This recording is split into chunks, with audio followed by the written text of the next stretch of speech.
Vamos con lo anunciado en estos momentos. Ya estamos en la comunicación con Víctor Andrés García Belaúnde. Señor García, buenos días. Señor García, buenos días. ¿Qué tal? Un placer saludarlos. ¿Qué tal? Buenos días. Entendemos que ayer Acción Popular como partido tomó la decisión final de suspender la militancia de los congresistas implicados en el tema de los niños. Son 6 congresistas. ¿Qué va a pasar con la bancada de la Acción Popular? Para muchos, la suspensión no significa la expulsión per se, porque es parte de un proceso que podría devenir en ello. Sin embargo, entendiendo que hay 8 congresistas de Acción Popular que renunciaron, quedaron solamente 7, y de esos 7, a 6 se les suspende la militancia, quedaría 1, ¿dejaría de ser bancada Acción Popular? ¿Así va a ser la situación en el Parlamento en estos momentos? ¿Cómo lo ven como partido ustedes? Bueno, no hay pues un antecedente de eso, ¿no? Para nada. No hay un antecedente. En principio, el curul, habría que preguntarse si la curul es del partido o es de la persona.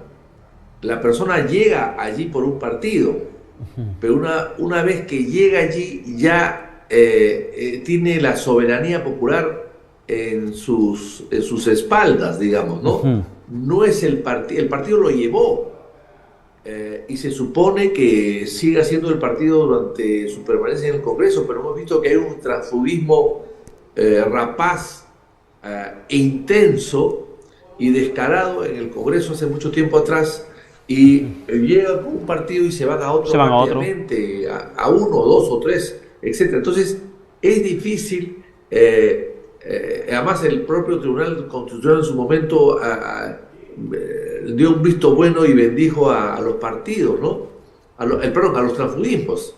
Entonces, en teoría, si estos señores han sido suspendidos, deberían ser suspendidos también de su bancada, porque la bancada es la bancada del partido. Ergo, si no están en el partido y la bancada es del partido, ¿qué hacen en la bancada? Es decir, si han salido del partido y se han sido suspendidos pueden regresar. Suspendidos dentro de un proceso, la pregunta es ¿qué hacen los suspendidos en una bancada que representa al partido? No deberían estar en principio, pero no hay nada dicho en el reglamento, lamentablemente, ¿no? Entonces yo creo que todo esto va a ser motivo de una interpretación, ¿no? Claro, yo leía justamente lo que dijo el excongresista Ricardo Burgos sobre ese tema y había mencionado que esa decisión de la suspensión va a ser informada al Jurado Nacional de Elecciones y también al Congreso de la República. Entendemos claramente cuál sería la finalidad de informar al Congreso de la República. Podríamos interpretar para que informen que ellos ya no pertenecen al partido y por lo tanto esa bancada quedaría sin efecto, a menos que los renunciantes a la bancada regresen y la vuelvan a conformar. Es bastante sui generis la situación. Claro. Los renunciantes pueden regresar a la bancada. Tampoco está prohibido. Hemos visto varios casos de gente que se va a la bancada y que no regresa. Lo vemos en el caso, inclusive en el caso de Acción Popular del congresista Enrique Alba de Trujillo, de La Libertad, ¿no? Entonces eso puede pasar, pero como digo, todo esto es nuevo, es inédito, nunca he habido tantos niños en el Congreso, es el desborde de los niños, que lejos de traer la felicidad en otra parte del mundo, aquí han traído la desgracia, ¿no? En el Congreso y en Acción Popular, ¿no? Entonces, yo no sé. Yo creo que lo lógico es que el Congreso consulte esto a su comisión permanente, a su comisión de Constitución y Reglamento, se llama Comisión de Constitución y Reglamento, para que ellos den una opinión sobre lo que se debe hacer. Que yo creo que si están suspendidos en el partido, pues evidentemente habrá que suspenderlo también dentro de la bancada, ¿no? Eso es lo lógico, pero claro, el reglamento no lo dice así. Y un poco saliendo del tema, y usted acaba de preguntar que habrá que consultar a la Comisión de Constitución qué es lo que se debe hacer en ese sentido. Yo le pregunto a usted como ex parlamentario, ¿y qué es lo que se debe hacer con Alejandro Soto? presidente del Congreso de la República. Usted siguió las explicaciones de los cuestionamientos que se le sigue a él en el tema de estafa, en esta llamada ley Soto, ley de prescripción de procesos penales, en la cual él terminó beneficiándose, la contratación de la hermana de la mamá de su bebé, que él niega que es su cuñada, que no es su cuñada porque no tiene relación, porque no es ni conviviente ni casado, y entre otras situaciones más. ¿Alejandro Soto debe permanecer al frente del Parlamento? Mire, yo he sido 5 años parlamentario y he visto, y cuando no fui parlamentario antes de ser parlamentario y en el periodo de Fujimori, del cierre del Parlamento hasta que volví, no estuve en ese Parlamento, pero he estado de cerca viendo siempre el desempeño de los congresos de los últimos 50 o 40 años, digamos, ¿no?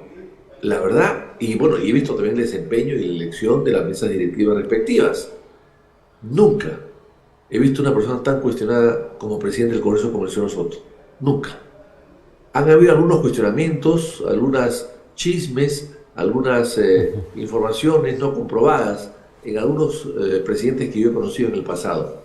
Pero nunca he visto un presidente tan cuestionado por tantas cosas y con tanta cinismo y mentiras a cuestas, ¿no?, que él usa para permanecer en el cargo. Eso me llama mucho la atención. Y me llama mucho la atención que su partido, APP, no haya tomado precauciones.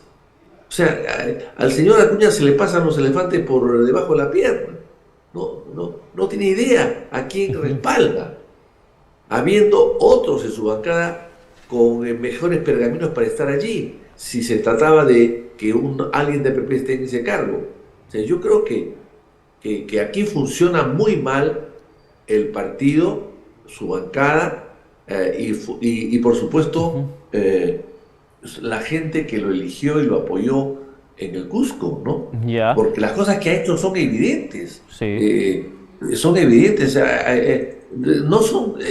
No se trata de 55 denuncias, se trata de las pocas que hay ya certificadas, ¿no?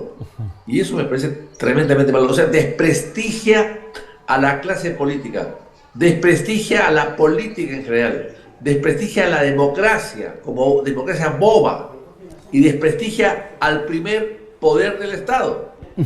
Que es la representación popular. Entonces que vengan los dictadores, vamos a tener que en fin, no lo voy a hacer, por supuesto, pero parecería que muchos quieren que vengan, que regresen los dictadores. Ya, pero ¿usted cree que a César Acuña se le pasan los elefantes por debajo de las piernas? No creo. Perdóname que discrepe en ese punto, porque César Acuña sale y pide que lo dejen trabajar, que no es momento de estar hablando de mociones de censura sobre Alejandro Soto, porque es momento de apostar por la gobernabilidad, que lo dejen trabajar. Pero esa misma postura no tuvo su bancada en un momento dado, por ejemplo, contra Pedro Castillo, cuando se reveló el año pasado el audio de Lady Camones con César Acuña, donde Acuña pedía que le promuevan leyes que a él le iban a beneficiar políticamente para su campaña en la libertad. Y Lady Camones hablando de que Pedro Castillo sí o sí es vacado. En esa ocasión, por ejemplo, a Acuña no se le erizó la piel cuando le hablaban de vacancia del presidente de la República. Y ahora pide que a su presidente del Parlamento lo dejen trabajar, que no lo estén inventando. Es más, dice que la prensa tiene la culpa de la crisis y que esto genera un desaliento en la inversión privada. No, mire, el desaliento de la inversión privada lo crea la corrupción. Anteayer escuchaba al presidente de la CONFIEP decir que la anulación de la ruta de Lima va a traer un signo negativo a la inversión. No, la inversión la ahuyenta la corrupción, venga de donde venga y salga de donde salga. Nadie quiere invertir en un país corrupto, así de simple. Nadie quiere invertir en un país que se acepte la corrupción como un estado natural.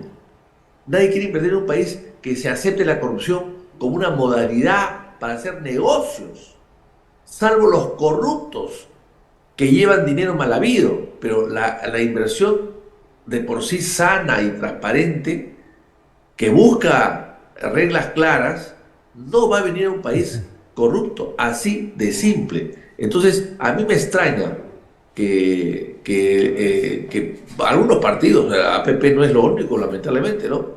Acepten que entre sus filas y promuevan entre sus filas a personas que no están calificadas para los cargos por un tema ético, así de simple. Eso le hace un daño tremendo en este caso a APP, a Soto. Claro que sí, pero Soto pasa, APP queda. Ellos tienen que darse cuenta que el daño lo hacen a ellos, igual que nosotros en Acción Popular. El daño, los niños pasan, el partido queda dañado, y eso hay que evitarlo.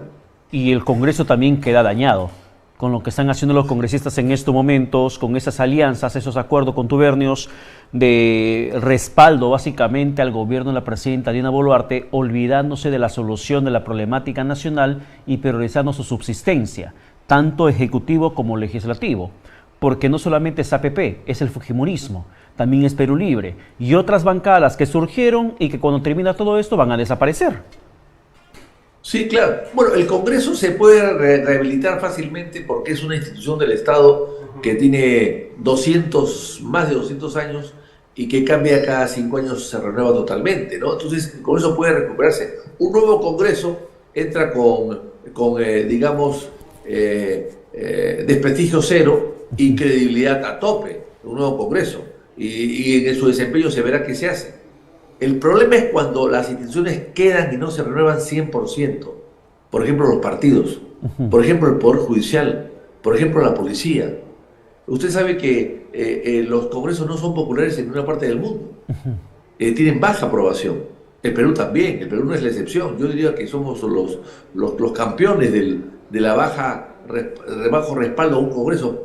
Pero en el caso de Europa y Estados Unidos y los países más desarrollados, es cierto, tienen congresos de baja aprobación, pero son los únicos con baja aprobación.